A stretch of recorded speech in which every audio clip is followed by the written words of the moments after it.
video last week to upload, and the audio was like super screwed up, which really sucked. I was really bummed because I kind of liked the video because of what I was talking about, so that sucked. But I've decided I want to learn how to edit. I mean, I keep saying that and I keep not doing it, but I'm trying to convince my husband so that we can buy a software program to do that.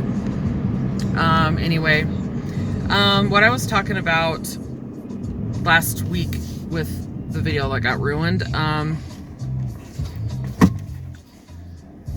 was that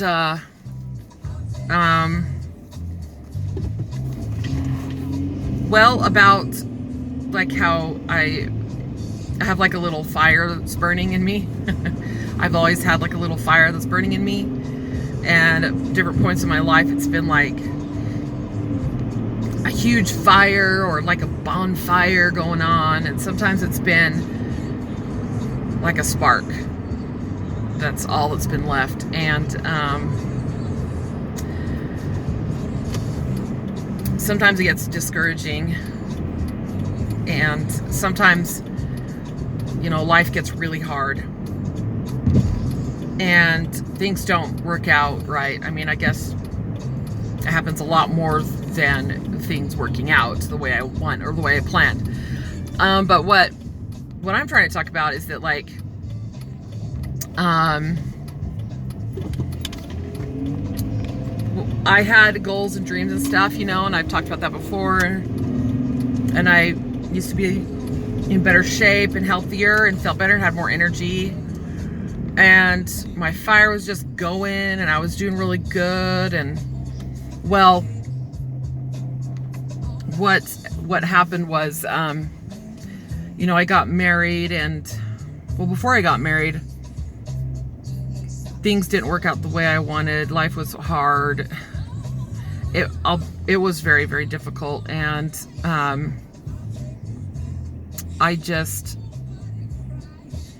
was very depressed. Depression hit me at like an all-time high, and I wasn't sure how to deal with it.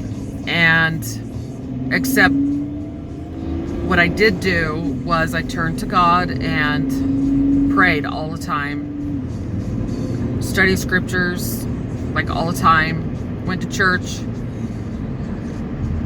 and I tried to stick close to God. And that is literally like, God is the only reason why I was able to pull through anything. Any of the crap that I've been through is because of God, that I got through it.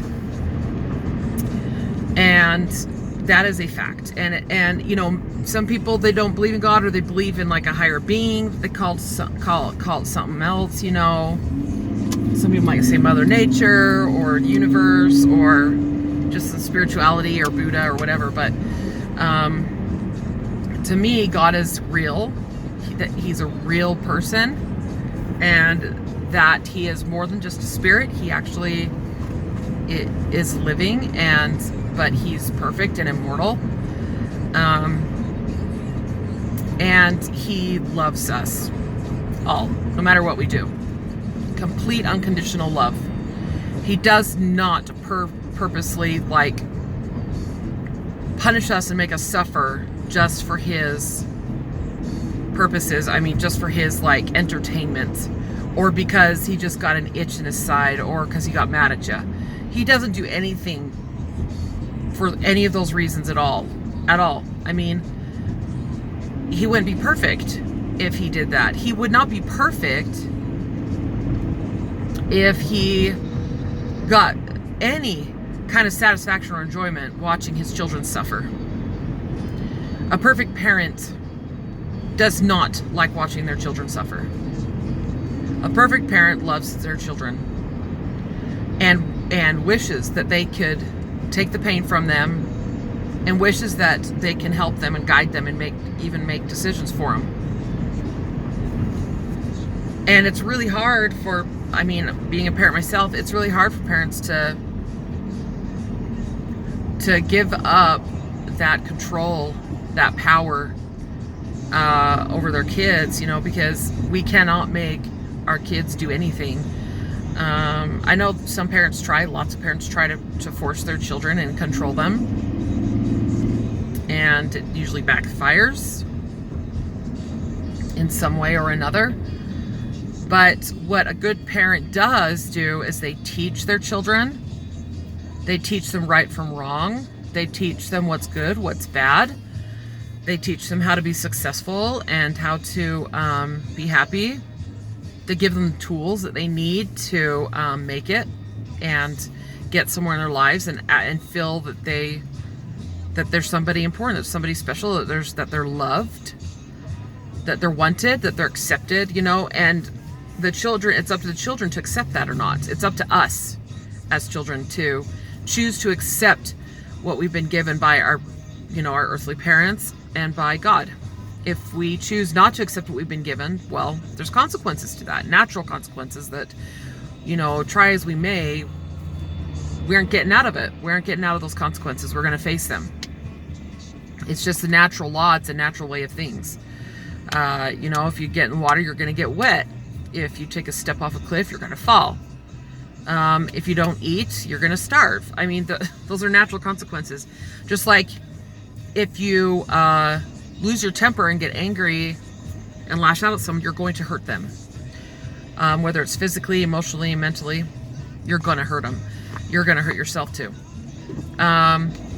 Anytime we choose to not follow wise teachings or loving guidance from a parent that is trying to steer us in a wise and happy direction, we're going to be punishing ourselves. We're going to be losing out. These people are slow. We are choosing to make ourselves suffer and go without and hold ourselves back when we decide not to follow wise counsel. We're not doing anybody any favors, especially ourselves, if our pride and our ego gets in the way and we just say, screw that, I'm going to do what I want. But we're all kind of dumb, we're all kind of stupid, and we all like to learn the hard way. Okay, maybe not everybody's like that, but most everybody is that way. Most everybody likes to learn the hard way. They like to go through hard things, to experience it themselves, because they think they're the exception to the rule. Most of us think we are. That's just naturally how we are. We're naturally born thinking, or at least we're taught to think that all the rules don't apply to us. Maybe a few, but not all of them. And that we can choose to break rules and the consequences will not happen to us because we're special. Like if I decide to have sex before marriage, if I was someone who decided to have sex before I got married, with no matter who it's with, I'm going to lose my virginity. That's a consequence, a natural consequence. That's not going to change. You can't get your virginity back. It's gone. And also another natural consequence to that is that, they have proven that scientifically, we are emotionally tied to that person that we're intimate with. And if there's multiple partners, then the more we have sex and with more people, the less we lose that emotional ability to have a deep connection with a partner that will last. That's why a lot of relationships dwindle, because more and more people are just having sex with whoever, whenever, and they end up losing that ability. I mean, it's proven. It is proven, scientifically proven, that our brains prove that we lose the ability to have that emotional connection with a partner that can last. And so saving ourselves for marriage, I firmly believe in that, especially after learning those studies. But also it has spiritual consequences too. When we make bad choices, we're spiritually harming ourselves. We're causing damage. And even if we repent and fix stuff, there are scars that are left. There are scars. I mean, like if you get cut and get stitches, there are going to be some scars there. If we do something that we know we shouldn't do, there will be consequences to that, and it will leave scars no matter what we do to try to fix it. Anyway, so, but if something is out of our hands and it's not a choice we made and something bad happens to us, yes, that makes us a victim, but that doesn't mean we have to be victim-minded. There's a difference. We can be a victim of a crime, victim of abuse, victim of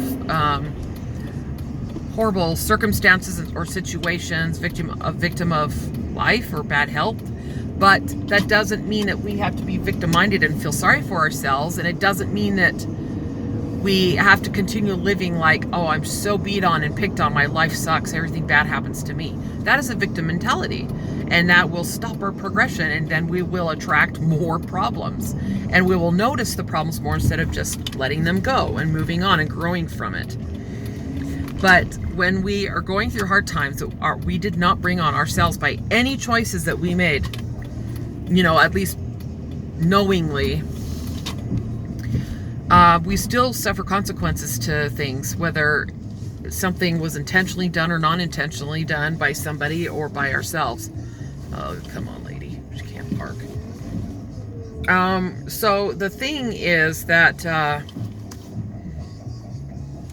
we try as we may, life's going to be hard. We are going to have to face hard things. Life is it's gonna come, and it's gonna kick your feet out from underneath you over and over again. Our choice is how we react to it. You know, are we gonna feel sorry for ourselves and dwell on it? My take on that is that, yeah, feel sorry for yourself for a little bit. Let yourself feel that pain and emotion of the loss of what could have been or what would have been if that bad thing didn't happen. It's okay to mourn a loss, any kind of loss, you know, a loss of a life or a dream or a lifestyle or your body shape or whatever, loss of a person. And it's okay to mourn that.